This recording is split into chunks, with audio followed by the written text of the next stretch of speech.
और आज तक वो जब अब बहुत बूढ़ी हो चुकी हैं, जेल की सलाखों के पीछे ही हैं।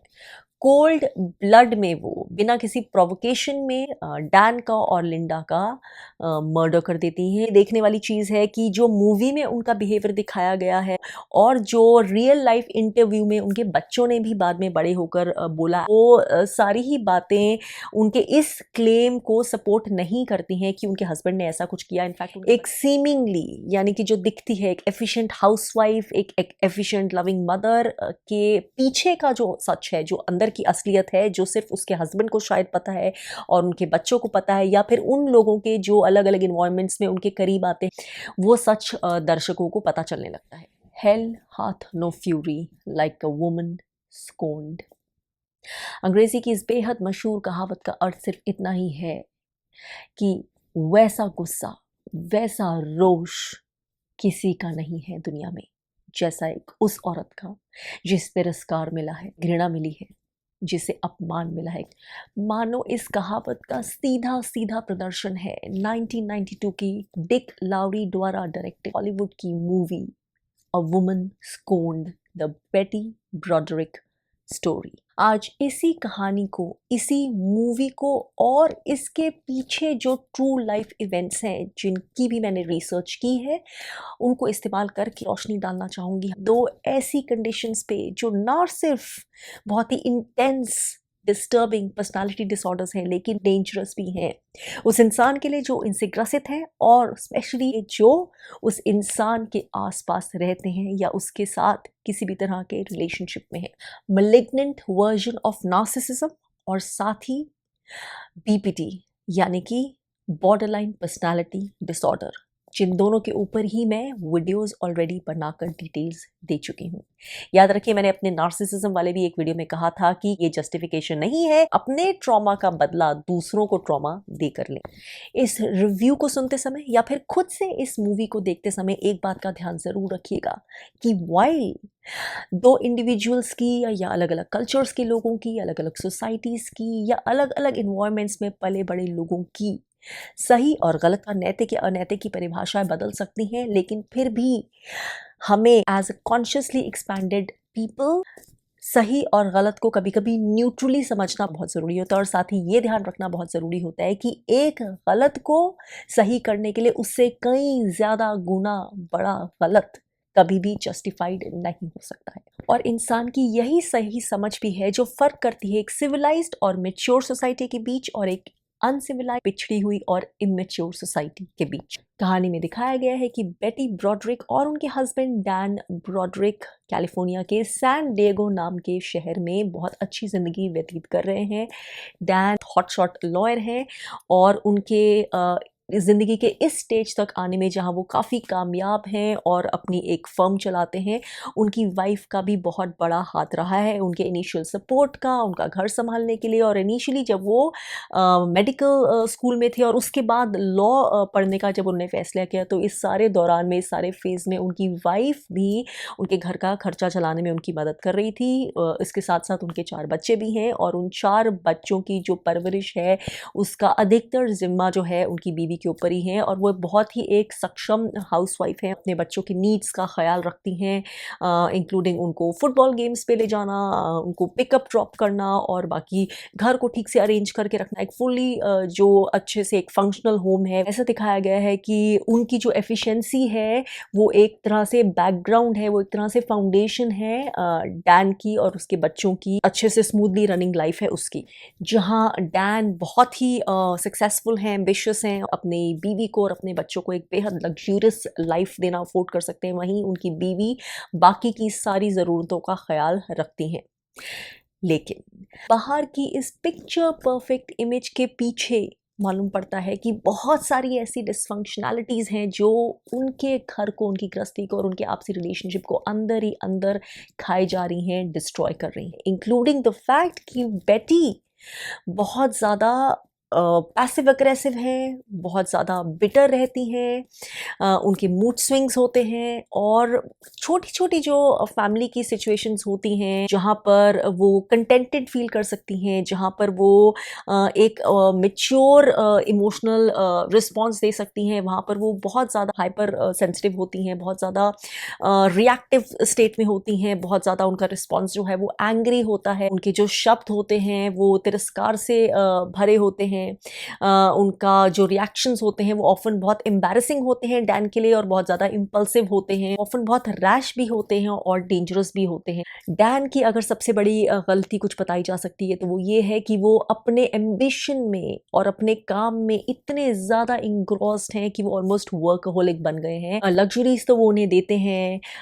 हर तरह की ज़रूरतें उनकी पूरी करते हैं, बहुत बड़ा सा घर है जिसमें वो रहते हैं, लग्जरियस क्लब्स की मेंबरशिप उनके पास है, ब्रांडेड कपड़े पहनने को किसी चीज़ की कमी नहीं है। मूवी में उनको एज सच नेगेटिव नहीं दिखाया है, अपने बच्चों से प्यार करते हैं, अपनी बीवी से प्यार करते हैं वो, लेकिन फिर भी वो अपने काम के और अपनी तरक्की के ऑब्सेशन में अपनी निजी ज़िंदगी को उतनी तरह की बैलेंस्ड इम्पोर्टेंस और स्पेस नहीं दे पाते हैं और इसलिए उस एस्पेक्ट को संभालने का और ज़्यादा भार उनकी बीवी पर पड़ता जाता है। लेकिन कहीं भी ऐसा नहीं दिखाया है कि उनकी बीवी एक्टिवली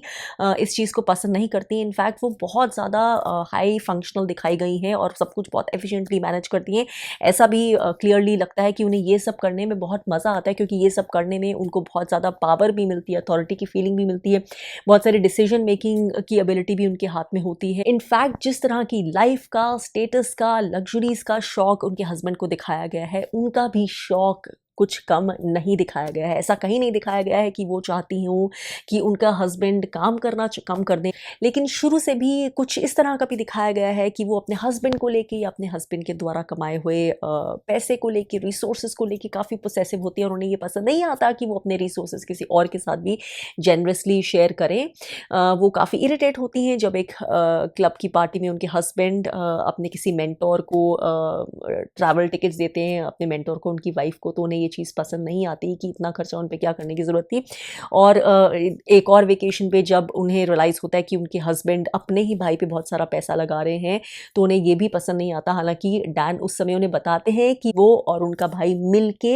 म्यूचुअल बेनिफिट के लिए इन्वेस्टमेंट कर रहे हैं। डैन वैसे तो अपनी वाइफ को लेके काफ़ी लॉयल दिखाए गए हैं, उनको अच्छे से पैम्पर भी करते हैं, अच्छे से अच्छे गिफ्ट्स भी दिया करते हैं, लेकिन कुछ इस तरह का इंप्रेशन दिया गया है कि उनका 40th बर्थडे आते आते जैसे कि वो कुछ ऊब चुके हों, कुछ थक चुके हों अपनी बीवी से, और उनके ऑफिस में एक नई असिस्टेंट जो आती है उससे अट्रैक्ट होने लग जाते हैं। ये एक बहुत यंग सी वुमन होती है जो उनसे उम्र में काफ़ी कम है, और ऐसा दिखाया जाता है कि उसके आते ही मानो उनकी ज़िंदगी में कुछ बदलाव आने लग गया है। इस यंग वुमन का नाम लिंडा है, और जो उनकी बीवी है बेटी, वो एकदम से अपने हस्बैंड का इंटरेस्ट लिंडा में भाप लेती है और धीरे धीरे ये अट्रैक्शन एक अफेयर में बदल जाती है। डैन के बर्थडे पर उनको सरप्राइज करने के लिए बेटी शैंपेन की 2 ग्लासेस लेकर उनके ऑफिस पहुंचती है, तो उन्हें पता चलता है कि डैन तो लिंडा के साथ लंच पर गए हुए हैं। गुस्से से भरी हुई बेटी घर पर ही डैन के वापस आने का इंतजार करती हैं, और जब डैन वापस पहुंचते हैं तो अपने जस्टिफिकेशन में वो ये कहते हैं कि वो घूमने फिरने नहीं गए थे, बल्कि इंपॉर्टेंट लीगल वर्क के सिलसिले में बाहर थे। लेकिन बेटी ना सिर्फ बहुत आक्रोशात्मक शब्दों के द्वारा डैन को वहीं घर की दहलीज पर बाहर खड़े खड़े बहुत ज़्यादा बेइज्जत करती हैं, बल्कि डैन के कपड़े जो नीचे पड़े होते हैं घास पर, उनको भी वहीं आग लगा देती है। उनके इस तरह के बिहेवियर के कुछ और सीन्स भी दिखाए गए हैं, स्पेशली क्रिसमस ईव का वो सीन जहाँ पर क्रिसमस ट्री के नीचे सभी फैमिली मेम्बर्स के गिफ्ट्स पड़े हैं, बच्चों के भी गिफ्ट्स पड़े हैं, डैन और बेटी के भी गिफ्ट्स पड़े हैं, और सब एक्साइटेड हैं अपने अपने गिफ्ट्स खोलने के लिए। डैन अपनी बीवी बेटी के लिए जो गिफ्ट लाए हैं वो उन्हें खोल कर दिखाते हैं। वो बहुत एक्साइटेड है देखने के लिए कि अंदर क्या है, और जब गिफ्ट खोलती हैं उसमें एक बहुत एक्सपेंसिव लग्जूरियस डायमंड रिंग होती हैं। तो ऑडियंस एक्सपेक्ट करती है ऑब्वियसली वो बेहद खुश होंगी क्योंकि उन्हें इस तरह की चीज़ें पसंद हैं, लेकिन ऑन द कॉन्ट्री वो बेहद गुस्से में भर जाती हैं और उस गिफ्ट का अपमान करती हैं और बोलती हैं कि ये वो नहीं है जो मुझे चाहिए था।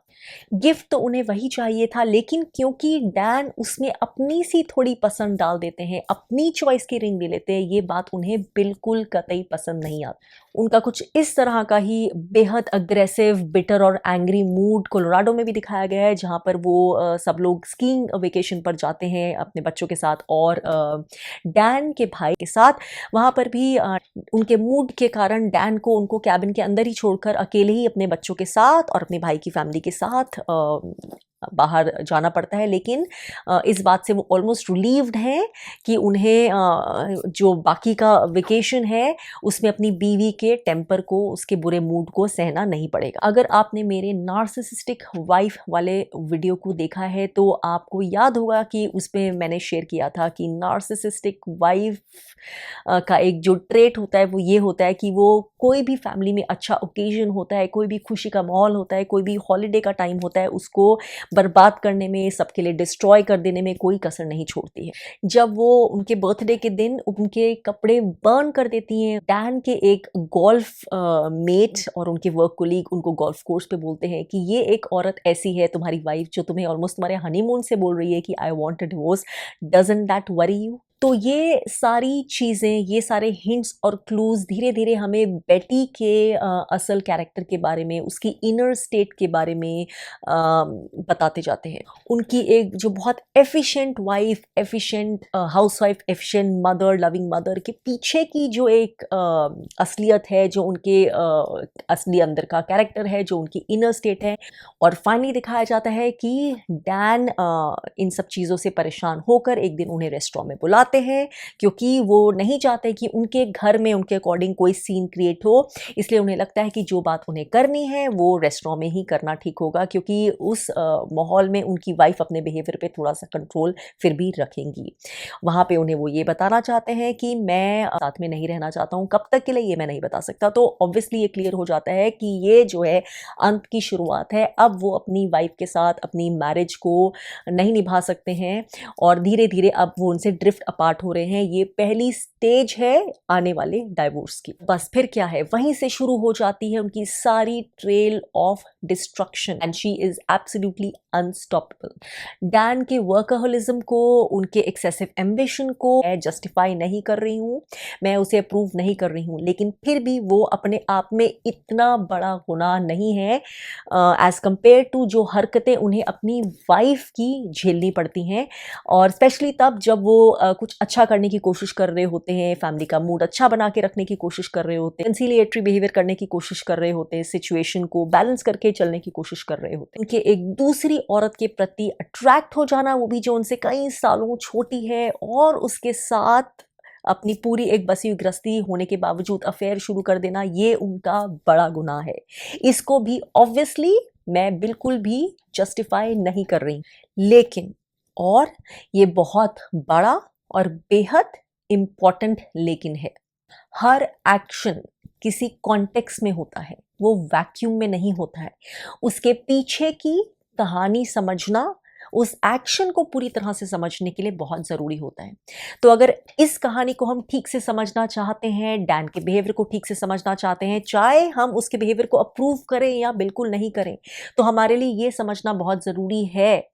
कि क्या कहीं ना कहीं उसकी बीवी का कांस्टेंट ये जो passive aggressive, spiteful, annoying, bitter, emotionally reactive behaviour था, क्या कहीं ना कहीं वो रीज़न नहीं है कि डैन अपनी बीवी से धीरे धीरे ड्रिफ्ट अपार्ट करना शुरू हो गया हो, उसको घर जाने से डर लगता हो, थक चुका हो, ड्रेन्ड हो चुका हो, जहाँ पर ऑब्वियसली आउटर इमेज में सबको लग रहा है कि उनकी बीवी बहुत अच्छे से उनके घर को संभाल के रख रही हैं, उन्हें कुछ ध्यान नहीं देना पड़ता, कुछ देखना नहीं पड़ता। वहीं कहीं ना कहीं वो अंदर से जानते हैं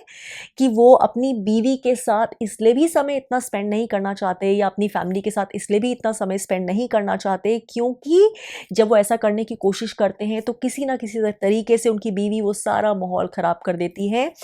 और जितने भी वो एफर्ट्स करते हैं, कहीं ना कहीं उन सब एफर्ट्स पे अपनी बीवी को खुश करने की वो पानी फेर देती। हमें डिवोर्स ले लेना चाहिए, ऐसे वो बहुत बार बोलती हैं। अपनी एफिशिएंसी के बारे में वो उन्हें बार बार सुनाती भी हैं, बार बार एहसान भी जताती हैं। अगर वो नहीं होती तो उनका कुछ नहीं होता, और उनको थैंकफुल होना चाहिए कि उनका जो सब कुछ स्मूथली चल रहा है वो उसकी बीवी के सैक्रिफाइसेस की वजह से ही चल रहा है।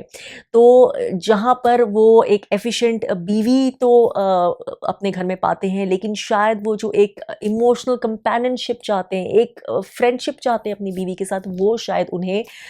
नहीं मिल पा रही है। क्या होता अगर बेटी इतनी इमोशनली वॉलेटाइल, इम्पल्सिव और हाईली रिएक्टिव नहीं होती? अगर उसके शब्दों में अपने हस्बैंड के प्रति इतनी स्पाइट, इतना आक्रोश नहीं भरा होता? अगर वो इमोशनली और मेंटली ज़्यादा अंडरस्टैंडिंग होती, स्टेबल होती, मैच्योर होती, बैलेंस्ड होती? क्या ऐसे सिचुएशन में डैन किसी दूसरी औरत के प्रति अट्रैक्ट नहीं होता, या फिर अट्रैक्ट होता तो उसके अंदर की कॉन्शियंस और उसका गिल्ट और अपनी बीवी के प्रति लॉयल्टी उसको आगे बढ़ने से रोक देती? हो सकता है अगर उनके हस्बैंड उसके इस व्यवहार से थक नहीं चुके होते तो उनकी कहानी कुछ और होती, या फिर हो सकता है उनका अफेयर फिर भी होता। वेल, ये कुछ सवाल हैं जिनका जवाब कोई भी पूरी तरह से नहीं दे सकता। हम सिर्फ स्पेक्यूलेट ही कर सकते हैं, अंदाजा ही लगाने की कोशिश कर सकते हैं। डैन अपनी बीवी के व्यवहार से इतने थक चुके हैं, इतने वेरी हो चुके हैं, उनकी पेशेंस का इतना अंत हो चुका है कि उनको अब समझ नहीं आता कि वो अब इस रिश्ते को खुशहाली से चलाने के लिए क्या कर सकते हैं। ये बहुत क्लियर हो जाता है अब उनकी एक स्टेटमेंट से, जो वो बेटी को बोलते हैं जब वो उन्हें रेस्टोरेंट में बताने के लिए बुलाते हैं। जब बेटी बहुत गुस्से में होती हैं तो वो कहते हैं कि लेकिन मैं कुछ भी बोलता हूँ, कुछ भी करता हूँ, तुम हमेशा उसको क्रिटिसाइज करती हो। You are clearly not happy, मेरे साथ तुम ऑब्वियसली खुश नहीं हो, then why would you want me to stay? और उनके इस स्टेटमेंट में ये पूरी कहानी का बहुत सारा सार है कि वो इस सिचुएशन में फंसे हैं जहाँ ना उन्हें निगलते बनता है ना उगलते बनता है। So it's almost like between the deep sea and the devil, कि वो अपनी शादी में रहें तो वो दुखी हैं, तो वो परेशान है, तो उन्हें मेंटल पीस नहीं है, तो उनके लिए एक इमोशनली बैलेंस्ड घर, इमोशनली बैलेंस्ड बॉन्ड नहीं है। और अगर वो उसको छोड़ने का डिसीजन लेते हैं कि शायद यही सबके लिए बेहतर है, तुम अपनी ज़िंदगी जियो, मैं अपनी ज़िंदगी जीऊँगा, तो भी उनको जो है उसके नेगेटिव ढेर सारे कॉन्सिक्वेंसेस का सामना करना पड़ता है, तो भी उंगली उन्हीं की तरफ उठाई जाती है। तो यहाँ पे मैं ये बोलना चाहूँगी कि एटलीस्ट वो क्लियर हैं कि अगर उनकी वाइफ किसी तरह से इतने सालों से, और ख़ासकर जैसे-जैसे उनकी उम्र बढ़ रही है, उनसे खुशी नहीं है, उनको कुछ भी वो करते हैं पसंद ही नहीं आता, जहाँ पे खुशहाल होना चाहिए, जहाँ पे एन्जॉयमेंट का मोड होना चाहिए, वहाँ पे वो सिचुएशन जो है तनाव में बदल जाती है, इतने एग्रेशन में बदल जाती है, तो फिर क्या फ़ायदा है ऐसी रिलेशनशिप को ज़बरदस्ती खींच के आगे चलाते जाने का? और यहाँ पे ये क्लियर करना चाहूँगी कि वो अपनी बीवी को प्रोवाइड करने की, उसके एक्सपेंसेस की, उसकी फाइनेंशियल वेलबींग की फुल रिस्पॉन्सिबिलिटी लेते हैं, अपने बच्चों की रिस्पॉन्सिबिलिटी लेते हैं। वो एक बहुत अच्छी रकम की मेंटेनेंस देने को एग्री हो जाते हैं। लेकिन वहीं बेटी बिल्कुल क्लियरली नहीं जानती है कि वो आखिर चाहती क्या है, खासकर खुद से और अपनी ज़िंदगी से। एक तरफ वो बहुत ज़्यादा वैल्यू करती हैं उन सारी मटेरियल चीज़ों की, उन सारी लग्जरीज़ की, उस स्टेटस की जो उनके हस्बैंड की वजह से उन्हें मिलता है, लेकिन दूसरी तरफ वो बार-बार उन्हें सुनाती हैं, बार-बार मार्टिर भी बनती हैं, बार-बार अपने आप को एक सैक्रिफिशियल लैम्ब की तरह भी बताती हैं, बार-बार जहाँ पे माहौल खुशनुमा होना चाहिए, बैलेंस्ड होना चाहिए, अपने बिहेवियर से डैमेज कर देती हैं। तो वो क्लियरली ना इस साइड है ना उस साइड है, ना वो क्लियरली एक बहुत हैप्पी वाइफ, बहुत हैप्पी मदर है, और ना वो अगर इतनी ना खुश हैं अपनी ज़िंदगी से तो वो डिसीजन ले पा रही हैं कि वो बेटर हैं कि वो अपनी ज़िंदगी का कंट्रोल अपने खुद के हाथ में ले लें। उनके emotional outburst, angry outburst, extreme sensitivity to any kind of criticism, उनकी हाई रिएक्टिविटी किसी भी नॉर्मल सिचुएशन में जहाँ वो एक मैच्योर बैलेंस्ड इमोशनल रिस्पॉन्स दे सकती हैं, चाहे उन्हें कोई चीज़ नहीं पसंद आए, तो एक उनकी जो अपने आप को एक्सप्रेस करने का तरीका होता है बहुत ज़्यादा बिटर है, बहुत ज़्यादा टॉक्सिक है, बहुत ज़्यादा नेगेटिव है। बेटी का बहुत सारा जो आउटर बिहेवियर है, जो उनका कंडक्ट है, तब जब उनकी मैरिज सो कॉल्ड डैन के साथ स्मूथली चल रही थी, और तब जब ये मैरिज टूटने लगती है और डिवोर्स का प्रोसीडिंग चल रहा होता है, और उसके बाद जब डिवोर्स फिनिश हो जाता है, वो बार बार यही व्यक्त कराता है कि उन्हें बहुत हाई इंटेंसिटी का बॉर्डरलाइन पर्सनालिटी डिसऑर्डर है नार्सिसिज्म के साथ साथ। उनके सडन और एक्सट्रीम और अनप्रिडिक्टेबल इमोशनल आउटबर्स्ट, उनकी इम्पल्सिवनेस, उनकी जो टॉक्सिक और बिटर रिएक्शंस होते हैं, वो क्लियरली बताते हैं कि उनकी जो इनर इमोशनल स्टेट है वो बहुत ज़्यादा इम्बैलेंस्ड है, वो बिल्कुल स्थिर नहीं है, और उनकी जो अपने बारे में सेल्फ इमेज है, जो एक सेल्फ आइडेंटिटी सॉलिड होनी चाहिए, बिल्कुल ऑलमोस्ट नेग्लिजिबल है। इसलिए उनको ज़रा सा भी अगर सेंस होता है कि उनको कुछ कोई समझाने की कोशिश कर रहा है, या उनको कुछ क्रिटिसिज्म हल्का सा भी मिल रहा है, या फिर उनको जब वो रिजेक्शन फील होता है जब उनके हस्बैंड अपनी लाइफ अलग करने का डिसीजन लेते हैं, तो वो उनसे वो चीज़ें सही नहीं जाती हैं, and she gets mad with anger, और एक सेल्फ लोदिंग जो उनके अंदर है वो भर जाती है, और वो सेल्फ लोदिंग जो होती है वो उनसे बहुत सारे और एक्शंस जो है आउटवर्डली टॉक्सिक, बिटर और डेंजरस करवाती हैं। सबसे बड़ा इंडिकेटर उनके बॉर्डरलाइन पर्सनालिटी डिसऑर्डर का है उनका एक्सेसिव फियर ऑफ अबैंडनमेंट। जैसे कि मैंने अपने बॉर्डरलाइन पर्सनालिटी डिसऑर्डर के वीडियो में भी बताया था कि एक्सट्रीम फियर, एक्सट्रीम डर की जिन्हें हम प्यार करते हैं, जिनकी वजह से हमारी ज़िंदगी चल रही है, वो कहीं हमें छोड़ ना दे, और अपने ही हरकतों की वजह से अपने ही इस डर को एक्चुअली मैनिफेस्ट कर देना। और यही बेटी भी करती हैं, अपने हरकतों की वजह से, अपने इस इम्बैलेंस बिहेवियर की वजह से वो अपने हस्बैंड को फाइनली पुश अवे कर देती हैं। एटलीस्ट उनका ये बिहेवियर बहुत बड़ा रोल तो प्ले, जो एक सेंस ऑफ इंटाइटलमेंट और एक्सट्रीम एरोगेंस एक नार्सिसिस्ट के अंदर होता है, वो भी उनके बिहेवियर में क्लियरली झलकता है, इंक्लूडिंग जो बहुत सारे वो लॉयर्स करने की कोशिश करती है उनके साथ भी उनके बिहेवियर में, उनके गुस्से की, उनके एंगर की, उनकी पोसेसिवनेस की, उनकी जेलसी की, उनकी रिवेंजफुलनेस की कोई सीमा नहीं होती। वो इस बात को एक्सेप्ट ही नहीं कर पाती। She becomes like a mad woman कि मेरे हस्बैंड ने मुझे कैसे छोड़ दिया, जो अब मेरे हस्बैंड किसी और के साथ बिता रहे हैं, इस लाइफ पर, उस लग्जरी पर, उस माहौल पर, उन राइट्स पर सिर्फ और सिर्फ मेरा हक। जब डिवोर्स प्रोसीडिंग्स चल रहे हैं तब भी ये दिखाया गया है कि बेटी एक के बाद एक लॉयर बदलती हैं, क्योंकि वो किसी भी लॉयर से खुश नहीं होती हैं, क्योंकि उनके हिसाब से उन्हें अपने हस्बैंड की टक्कर का ही लॉयर चाहिए, तभी उनके जीतने के चांसेस हो सकते हैं। लेकिन उनके कंडक्ट को जो अपने लॉयर्स के साथ दिखाया गया वो अगेन बहुत ज़्यादा अग्रेसिव, बहुत ज़्यादा हॉस्टाइल और बहुत ज़्यादा अनएक्सेप्टेबल दिखाया गया है। वो अपने लॉयर्स को भी बहुत ज़्यादा ट्रस्ट करती हुई नहीं दिखाई जा रही हैं। वो अपनी जो रिवेंज की नीड है, इतनी ज़्यादा वो ब्लाइंड हो चुकी हैं कि वो अपने लॉयर्स की जो सही एडवाइस है उनके केस के हिसाब से उसको भी नज़रअंदाज कर देती हैं, उसको भी वो बिल्कुल भाव नहीं देती हैं, और इस वजह से भी वो बहुत सारे जो लॉयर्स हैं उनको खो देती हैं। बहुत सारे लॉयर्स उनके इस एटीट्यूड की वजह से, उनकी इस पर्सनैलिटी की वजह से भी, उनकी इमोशनल वॉलेटिलिटी की वजह से भी, उनकी एरोगेंस की वजह से भी उनके साथ काम करने से इनकार कर देते हैं। लेकिन उसको वो व्यक्त ऐसे करती हैं कि उनके हस्बैंड ने अपनी इन्फ्लुएंस की वजह से, जो लॉ कम्युनिटी में उनकी इन्फ्लुएंस है, उनका स्टेटस है, उनकी प्रोफाइल है, उसकी वजह से बाकी लॉयर्स को उनके साथ काम करने से रोक दिया है। कुछ ऐसा ही मैंने उनको उनके रियल लाइफ इंटरव्यू में भी बोलते हुए सुना ऑन टीवी, इस केस की जो पुरानी आर्काइव्स हैं।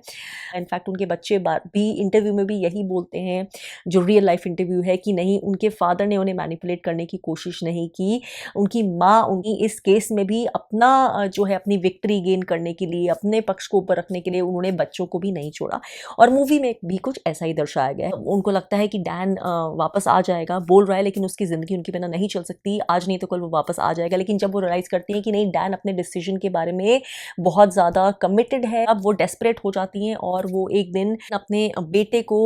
जो छोटा बच्चा होता है उसको, डैन जो एक दूसरे घर में रह रहा होता है, जब वो सेपरेट होते हैं अभी, उसके डोर स्टेप पे छोड़ आती है, बिना ये जाने कि डैन कहाँ है, वो किस समय वापस आएगा। और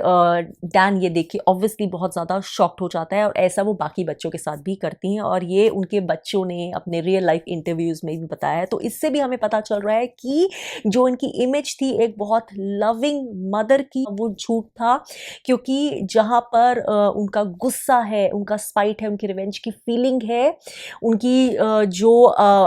विक्ट्री की नीड है, वहाँ पर वो अपने बच्चों को भी पॉन्स की तरह यूज़ कर सकती हैं। जब वो रियलाइज़ करती हैं कि उनके इतने सारे मैनिपुलेशंस के बावजूद जो डैन है उनके पास वापस नहीं आने वाला है, और इनफैक्ट डैन और लिंडा के साथ उनके चारों बच्चे भी अब हंसी खुशी रहने लग गए हैं, और अकेले और अबैंडन सिर्फ वही रह गई, तब तो उनके गुस्से की और उनकी रिवेंजफुलनेस की कोई भी सीमा नहीं रहती है।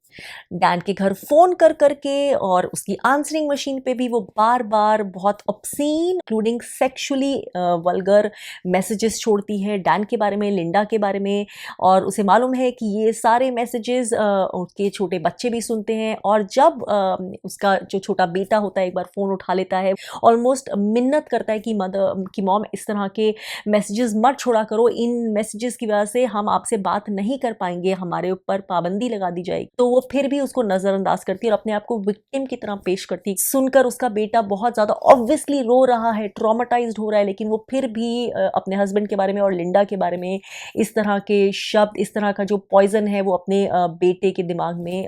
भरती जाती है। ऑब्वियसली इस तरह का बिहेवियर और कुछ घटनाओं के थ्रू भी जो दिखाया गया है, उसके बच्चे भी अल्टीमेटली भाप जाते हैं कि हमारी मदर जो कर रही है वो सही नहीं है। उसका बेटा भी उसे एक बार बोलता है कि अब तो आपको नहीं लगता कि बहुत ज़्यादा समय हो गया है आप ये सब करते हुए, कि अब तो आपको रुक जाना चाहिए। उसकी इसी तरह की हरकतों की वजह से और क्लियर प्रूफ की वजह से डैन को डिवोर्स कोर्ट में आसानी से मिल जाता है और ये भी क्लियर हो जाता है कि वो एज अ मदर फिट नहीं है अपने बच्चों की कस्टडी में। इसलिए उसके बच्चों की कस्टडी भी जो इनिशियली उसने मैनिपुलेशन के लिए खुद ही अपने हस्बैंड के ऊपर थोपी थी, उससे अब पूरी तरह से छिन जाती है। और इनफैक्ट डैन और लिंडा अब शादी करने की तैयारी करने लगते हैं।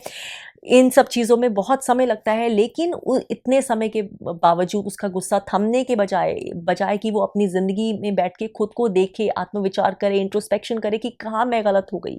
क्या मैंने खोया, क्या पाया और ये सब क्यों हुआ, वो सब करने के बजाय उसके जो गुस्सा होता है वो इतना उसको अंधा बना देता है और उसके एक्शंस और ज़्यादा अग्रेसिव और ज़्यादा डेंजरस होते जाते हैं, टू द एक्सटेंट कि वो गन खरीद लेती हैं। और वहाँ की लोकल कम्युनिटी वहाँ पर ये बात भी फैलने लग जाती है कि उसने बोला है कि मैं या तो खुद को मार लूँगी या फिर मैं डैन को मार दूँगी। और इसलिए जब डैन और लिंडा की शादी होती है उसमें वो आर्म्ड गार्ड्स रखते हैं। बेटी उनकी शादी को सैबोटाज करने की इतनी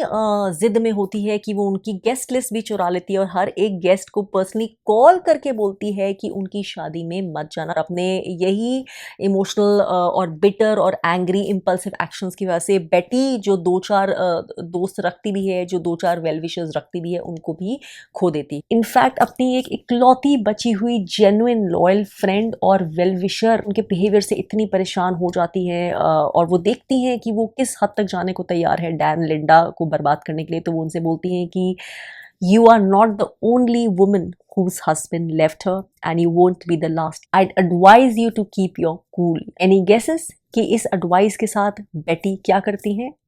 वो अपनी दोस्त को अपने घर से निकल जाने को बोलती है। बीच में ये भी दिखाया गया है कि डैन को बेटी पर तरस आ जाता है और उसको लगता है इतनी सारी थ्रेट्स के बावजूद और इतनी सारी इनसिक्योरिटी जो उसकी और लिंडा की लाइफ में क्रिएट करती है, अगर मैं इसको थोड़े से बच्चों के साथ मिलने के राइट्स दे दूं तो शायद इसका पेन थोड़ा सा कम हो जाएगा। ऑन द कॉन्ट्ररी वो और ज़्यादा गुस्से में आ जाती हैं क्योंकि उनको लगता है कि जैसे कि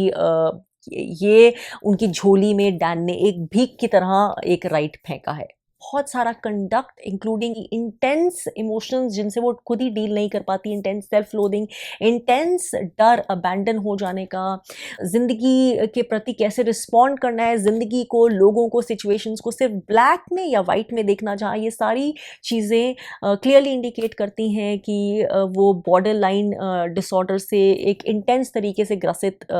थी। वहीं बहुत सारे और उनके एक्शंस ये भी क्लियर करते हैं कि वो एक मलिग्नेंट नार्सिसिस्ट भी थी। अपने बच्चों को अपने ही पति के अगेंस्ट वेपन्स बना के यूज़ करने की कोशिश करना। और वहीं क्लियरली बताया गया है मूवी में कि डैन ऐसा कुछ नहीं करने की कोशिश करते हैं अपने बच्चों के साथ। वो अपने बच्चों को अपनी मदर के अगेंस्ट पॉइजन करने की बिल्कुल कोशिश नहीं करते हैं। वो सिचुएशन को, हालात को प्रैक्टिकली देखते हुए जो सही है बस वही करने की कोशिश कर रहे हैं। और ऐसा ही कुछ